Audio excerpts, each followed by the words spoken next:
ಶ್ರೀ ಗುರುಭ್ಯೋ ನಮಃ ಹರಿ ಓಂ. ಯೋऽन्तಃ ಪ್ರವಿಶ್ಯ ಮಮ ವಾಚಮಿಮಾಂ ಪ್ರಸುಪ್ತಾಂ ಸಂಜೀವಯತ್ಯಖಿಲ ಶಕ್ತಿಧರಸ್ವಧಾಮ್ನಾ ಅನ್ಯಾಂಶ್ಚ ಹಸ್ತಚರಣಶ್ರವಣತ್ವಗಾದೀನ್ ಪ್ರಾಣಾನ್ನಮೋ ಭಗವತೆ ಪುರುಷಾಯ ತುಭ್ಯಂ.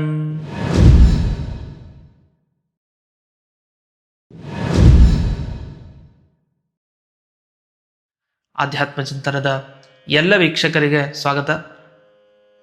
ಶಿವರಾತ್ರಿ ಎಷ್ಟು ಪವಿತ್ರ! ಆ ದಿವಸ ಮಾಡಿದ ಪ್ರತಿಯೊಂದು ಕೆಲಸ ಗೊತ್ತಿಲ್ಲದೇನೋ ಅಥವಾ ತುಂಬ ತಿಳ್ಕೊಂಡೋ ಯಾವುದೋ ಒಂದು ರೀತಿ ಶಿವನ ಅರ್ಚನೆ ಆದರೆ ಎಂಥ ಉತ್ತಮ ಫಲ ಸಿಗತ್ತೆ ಅನ್ನೋದನ್ನು ಒಂದು ಸಣ್ಣ ಕಥೆಯ ಮುಖಾಂತರ ತಿಳ್ಕೊಳ್ಳೋಣ. ಈ ಕಥೆಯನ್ನು ಅವಶ್ಯವಾಗಿ ಶಿವರಾತ್ರಿ ದಿವಸ ಪ್ರತಿಯೊಬ್ಬರೂ ಕೇಳಲೇಬೇಕು. ಇದನ್ನು ಕೇಳಿದ್ರೆ ಸಾಕು, ಅಷ್ಟು ಫಲವನ್ನು ರುದ್ರದೇವರು ಅನುಗ್ರಹಿಸ್ತಾರೆ. ಈ ನಿಟ್ಟಿನಲ್ಲಿ ಈ ಪುಟ್ಟ ಕಥೆ ಏನಂದರೆ, ಮಿಥಿಲಾ ನಗರದಲ್ಲಿ ಒಬ್ಬ ಸುಧನ್ವ ಅನ್ನೋ ಹೆಸರಿನ ವ್ಯಕ್ತಿ ಇರ್ತಾನೆ. ಇವನು ಒಂದು ಕೆಟ್ಟ ಹವ್ಯಾಸವನ್ನು ರೂಢಿಸ್ಕೊಂಡಿರ್ತಾನೆ. ಒಬ್ಬೊಬ್ರಿಗೆ ಒಂದೊಂದು ಕೆಟ್ಟತನ ಇರುತ್ತೆ. ಇವನಿಗೇನಂದರೆ ಹೋಗಿ ಕಾಡಿನಲ್ಲಿ ಹೋಗೋದು, ಪ್ರಾಣಿ ಹಿಂಸೆ ಮಾಡೋದು, ಯಾವಾಗ ಕೊಲ್ತಾನಲ್ಲ ಪ್ರಾಣಿನ ಆ ಮಾಂಸ ಅವನು ತಿನ್ಬೇಕು ಆಗಲೇ, ಈ ಥರದ ವ್ಯಕ್ತಿ. ಅದು ಹಳಸಿಬಿಟ್ರೆ ಆ ಮಾಂಸ ತಿನ್ನಲ್ಲ ಇವನು, ಫ್ರೆಶ್ ಆಗಿರಬೇಕು ಅಂತ ಅರ್ಥ. ಇಂಥ ಮಾಂಸ ಭಕ್ಷಕ ಇವನು. ಒಮ್ಮೆ ಕಾಡಿಗೆ ಹೋಗಿರ್ತಾನೆ ಇದೇ ಥರ. ಅವತ್ತೇನಾಯಿತು, ಪ್ರತಿ ಸಲ ಇವನ ಬಾಣಕ್ಕೆ ಎಲ್ಲ ಸಿಗ್ತಾ ಇತ್ತು ಪ್ರಾಣಿಗಳು. ಅದ್ಯಾಕೋ ವಿಧಿ ಹಣೆ ಬರಹ ಸರಿ ಇರಲಿಲ್ಲ. ಅವತ್ತು ಬಾಯಾರಿಕೆ ಆಗಿದೆ, ನೀರು ಸಿಗ್ತಾ ಇಲ್ಲ. ಹಸಿವಾಗಿದೆ, ಒಂದು ಪ್ರಾಣಿನೂ ಸಿಗ್ತಾ ಇಲ್ಲ ಹೊಡಿಲಿಕ್ಕೆ. ಎಲ್ಲಿ ನೋಡಿದ್ರೂ ಕಾಣ್ತಾ ಇಲ್ಲ. ಹುಡ್ಕೊಂಡು ಹೋಗ್ತಾನೆ.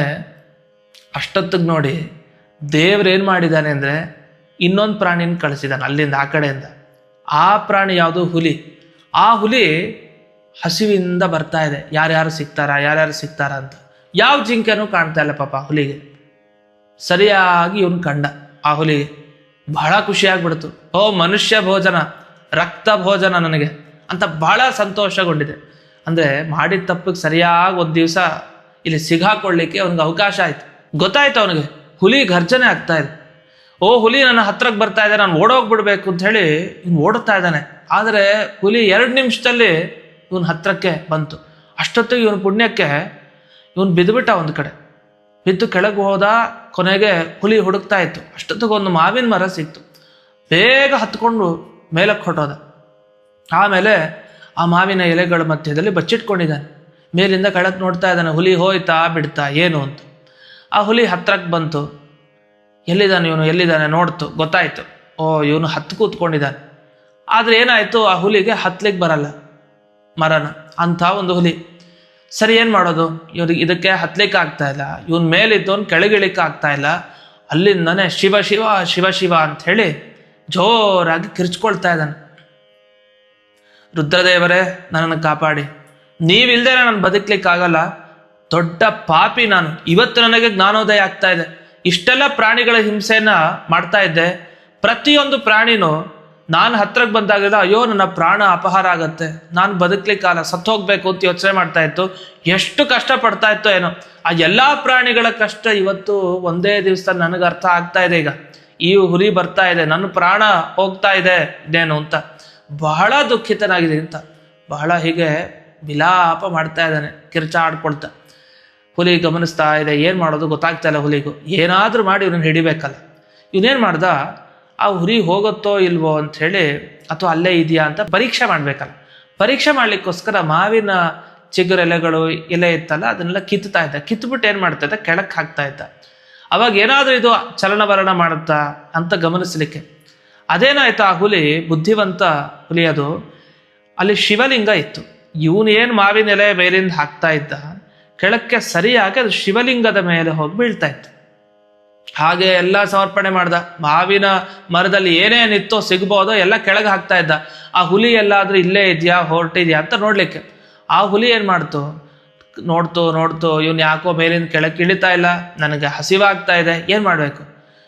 ಅದಕ್ಕೆ ಯೋಚನೆ ಮಾಡ್ತಂತೆ, ಬಹುಶಃ ಇವನು ಹೀಗೆ ಮಾಡಿ ಎಲೆಯನ್ನು ಬಿಸಾಕಿ ಒಂದು ಹೊತ್ತು ನಿದ್ದೆ ಮಾಡಲೇಬೇಕು. ನಿದ್ದೆ ಮಾಡಿದಾಗ ಏನಾಗುತ್ತೆ, ಮರದ ಮೇಲಿಂದ ಕೆಳಗೆ ಬೀಳ್ತಾನೆ. ಬಿದ್ದ ಕೂಡಲೇ ನಾನು ಬಾಯಿ ಹಾಕ್ಬಿಡ್ತೇನೆ, ಇವನ್ ಕಥೆ ಮುಗಿಸ್ತೇನೆ ಅಂತ ರಾತ್ರಿವರೆಗೂ ಕಾಯ್ತಾ ಇತ್ತಂತೆ. ಅದು ನಂಬಿಕೆ ಹೆಂಗೆ ಬರೋದು? ಇದು ಓಡಾಡ್ತಾ ಇದ್ರೆ ಖಂಡಿತ ನಿದ್ದೆನೇ ಮಾಡಲ್ಲ. ಯಾಕೆಂದ್ರೆ ಹುಲಿ ಬೇರೆ ಕೆಳಗಡೆ ಇದೆ, ನಿದ್ದೆ ಹೆಂಗೆ ಮಾಡೋದು? ಅದಕ್ಕೆ ಆ ಬುದ್ಧಿವಂತ ಹುಲಿ ಏನು ಮಾಡ್ತು, ಇವ್ರು ನಂಬಿಕೆ ಬರಬೇಕಲ್ಲ, ಅದಕ್ಕೆ ನಿದ್ರೆ ಮಾಡಿರೋ ಥರ ನಾಟಕ. ಹೇಗೆ ನಾಟಕ? ಸೀದಾ ಬಂದು ಶಿವಲಿಂಗವನ್ನು ತಬ್ಕೊಂಡಂತೆ ಮಾಡಿ ತಲೆಯನ್ನು ಶಿವಲಿಂಗದ ಮೇಲೆ ಇಟ್ಕೊಂಡಿದೆ, ಕಣ್ಣು ಮುಚ್ಕೊಂಡಿದೆ ಹುಲಿ. ಇದೊಳ್ಳೆ ಮೊಸಳೆ ಥರ ಆಯಿತು. ಮೊಸಳೆ ಹತ್ರ ಹೋದವ್ರಿಗೆ ಗೊತ್ತಾಯ್ತು, ತಕ್ಷಣ ಬಾಯಿ ತೆರೆಯುತ್ತೆ. ಹಾಗೇ ಮಲ್ಕೊಂಡಿತ್ತು. ನೋಡ್ತು ಒಂದು ಸ್ವಲ್ಪ ಅರ್ಧಂಬರ್ಧ ಕಣ್ಣು ಬಿಟ್ಟು ನೋಡ್ತಾ ಇದೆ. ಯಾಕೋ ಇವನು ನಿದ್ದೆಗೆ ಜಾರಿದಾನೋ ಬೀಳ್ತಾನೋ ಏನೂ ಗೊತ್ತಾಗ್ತಾ ಇಲ್ಲ, ಯಾಕೆಂದ್ರೆ ಬಚ್ಚಿಟ್ಕೊಂಡಿದ್ದಾನೆ ಹಿಂದಕ್ಕೆ. ಹೀಗೆ ಸುಮಾರು ಹೊತ್ತಾಯಿತು. ಸುಮಾರು ಹೊತ್ತಾದ್ಮೇಲೆ ಜ್ಞಾನೋದಯ ಆಯಿತು. ಯಾವುದಕ್ಕೆ? ಹುಲಿಗೆ. ಇವನು ಬರಲ್ಲ, ನನ್ನ ನಿದ್ರೆನೂ ಹೋಯ್ತು, ಆಹಾರನೂ ನಂಗೆ ಸಿಗ್ತಾ ಇಲ್ಲ, ಈ ಶಿವಲಿಂಗದ ಹತ್ರ ಇದನ್ನೇನು ಉಪಯೋಗ ಅಂತ. ಅಷ್ಟೊತ್ತಿಗೆ ಈ ಶಿವರಾತ್ರಿ ದಿವಸ ನಡೆದ ಘಟನೆ ಇದು. ವಸ್ತುತಃ ಶಿವರಾತ್ರಿ ದಿವಸ ಉಪವಾಸ ಮಾಡಿದಾಗಾಯಿತು. ಯಾಕೆಂದ್ರೆ ಹಸಿವಿನಿಂದ ಬೆಳಗ್ಗೆ ಬಂದವನು ಮಾವಿನ ಮರ ಏರಿದ್ದಾನೆ, ಹುಲಿ ಭಯದಿಂದ ಅಲ್ಲೇ ಇದ್ದ. ಸಂಜೆ ಆಯಿತು, ರಾತ್ರಿ ಆಯಿತು, ಬೆಳಗಿನ ಜಾವಮಾನ ದಿವಸ ಬಂದೇ ಬಿಡ್ತು. ಹಾಗಾದ್ರೆ ಶಿವ ಶಿವ ಅಂತ ಇವನು ಪೂರ್ತಿ ಅವತ್ತಿನ ದಿವಸ ಎಷ್ಟು ಸಲ ಶಿವ ಶಿವ ಆದಿದ್ದಾನೆ ಇವನಿಗೆ ಗೊತ್ತಿಲ್ಲ. ಆ ಹುಲಿ ಭಯದಿಂದ ಅಷ್ಟು ಸಲ ಹೇಳಿದ್ದಾನೆ, ನಿರಂತರ ನಾಮಸ್ಮರಣೆ ಮಾಡ್ತಾ ಕಳೆದಿದ್ದಾನೆ. ಆಮೇಲೆ ಹುಲಿ ತಾನು ಇನ್ನಿದ್ರೆ ಮಾಡಿ ನಾಟಕ ಮಾಡಿ ಉಪಯೋಗ ಇಲ್ಲ ಅಂಥೇಳಿ ಕಣ್ಣು ತೆಗೆದು ಪಕ್ಕಕ್ಕೆ ಸುಮ್ಮನೆ ನಿಂತು ಬಿಡ್ತಂತೆ. ಆಗ ಆ ಮೇಲಿದ್ನಲ್ಲ ಸುಧನ್ವ, ಬಚ್ಚಿಟ್ಕೊಂಡಿದ್ನಲ್ಲ, ಅವನು ಸೀದಾ ಆ ಮರವನ್ನು ಇಳ್ಕೊಂಡು ಬಂದ್ಬಿಡ್ತಾನೆ. ಮರ ಕೆಳಗೆ ಬಂದ. ಆಶ್ಚರ್ಯ, ಹುಲಿ ಇದೆಯಲ್ಲ ನಿಂತಿತ್ತಲ್ಲ. ನಮಗೆ ಅನ್ಸತ್ತೆ, ಶಿವರಾತ್ರಿ ದಿವಸ ಉಪವಾಸ ಮಾಡಿ ಅರ್ಚನೆ ಮಾಡಿ ಜಾಗರಣೆ ಮಾಡಿದ ಈ ಪಾಪಿಷ್ಠ ಇವನು ಮನಸ್ಸೆಲ್ಲ ಬದಲಾಗ್ಬಿಟ್ಟಿದೆ.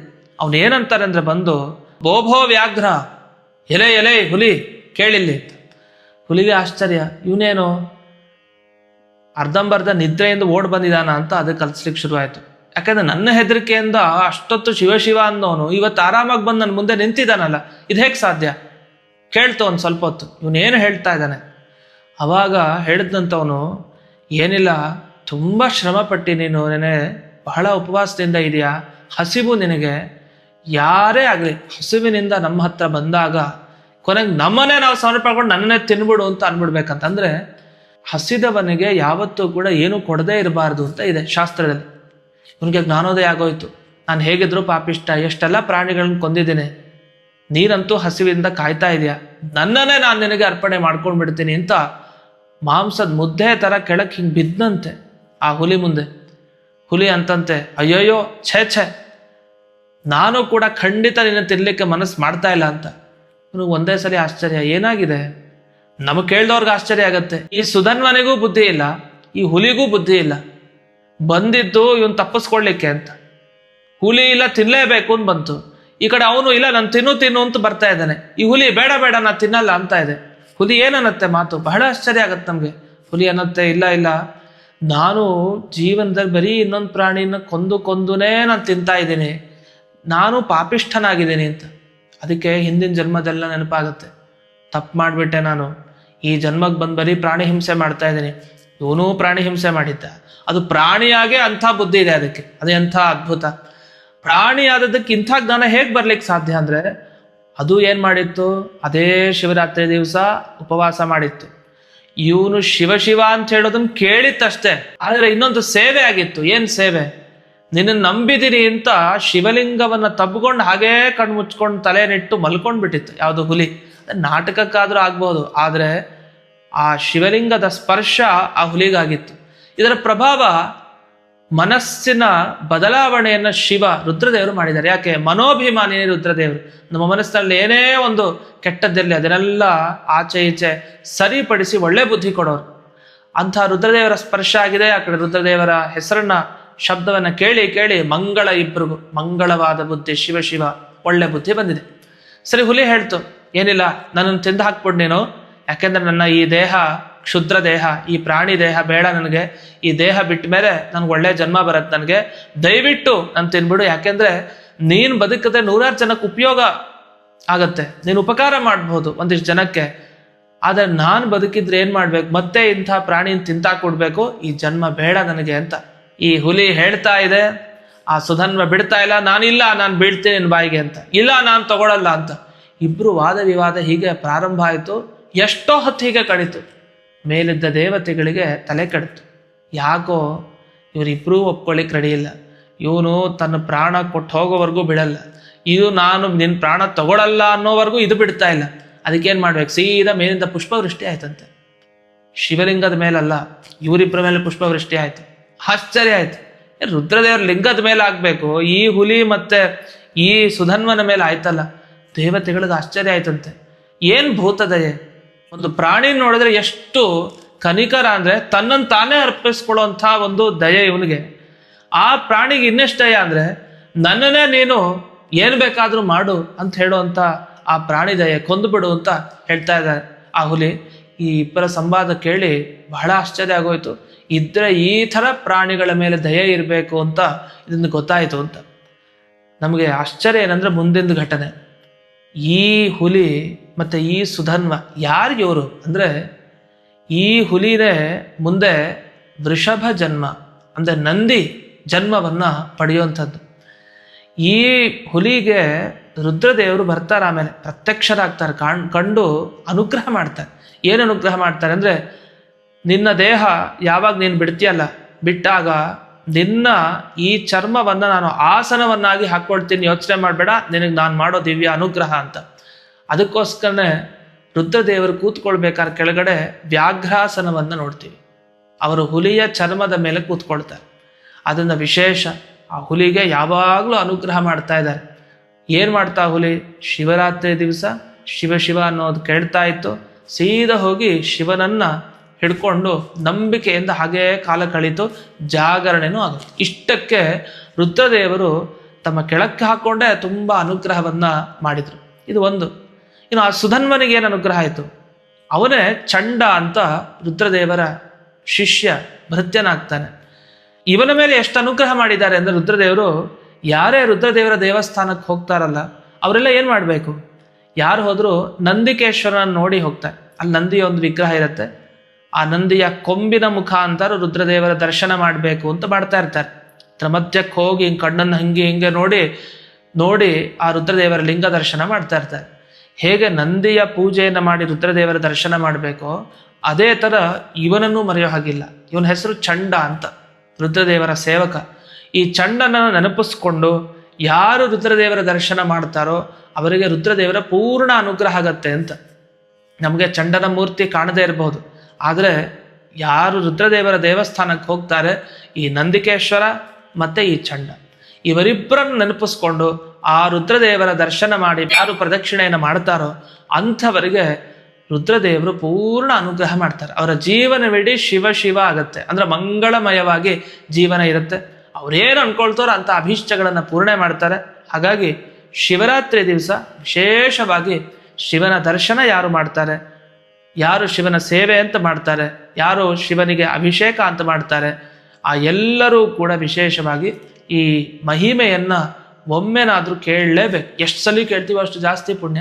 ಅಂಥ ಪುಣ್ಯಕರವಾದ ಈ ಕಥೆಯನ್ನು ಎಲ್ಲರೂ ಕೇಳಿ, ವಿಶೇಷವಾಗಿ ಶಿವರಾತ್ರಿ ದಿವಸ ಆ ಪರಮ ಶಿವನ ಅನುಗ್ರಹಕ್ಕೆ ಎಲ್ಲರೂ ಪಾತ್ರರಾಗಿ ಅಂತ ತಿಳಿಸ್ತಾ, ಆಧ್ಯಾತ್ಮ ಚಿಂತನದ ಎಲ್ಲ ವೀಕ್ಷಕರಿಗೆ ರುದ್ರಾಂತರ್ಯಾಮಿಯಾದ ಮುಖ್ಯ ಪ್ರಾಣದೇವರ ಅಂತರ್ಯಾಮಿಯಾದ ಆ ಜಯಾಪತಿ ಸಂಕರ್ಷಣನ ವಿಶೇಷ ಅನುಗ್ರಹ ಆಗಲಿ ಅಂತ ಈ ಸಂದರ್ಭದಲ್ಲಿ ಪ್ರಾರ್ಥನೆಯನ್ನು ಮಾಡಿ ಈ ಸಂಚಿಕೆಯನ್ನು ಅಸ್ಮತ್ ಗುರುವಂತರ್ಗತ ವ್ಯಾಸತೀರ್ಥ ಗುರುವಂತರ್ಗತ ಭಾರತೀಯ ರಮಣ ಮುಖ್ಯ ಪ್ರಾಣಾಂತರ್ಗತ ಶ್ರೀಮನ್ಮೂಲ ಗೋಪಾಲಕೃಷ್ಣನಿಗೆ ಅರ್ಪಣೆಯನ್ನು ಮಾಡ್ತೇನೆ. ಶ್ರೀ ಕೃಷ್ಣಾರ್ಪಣಮಸ್ತು.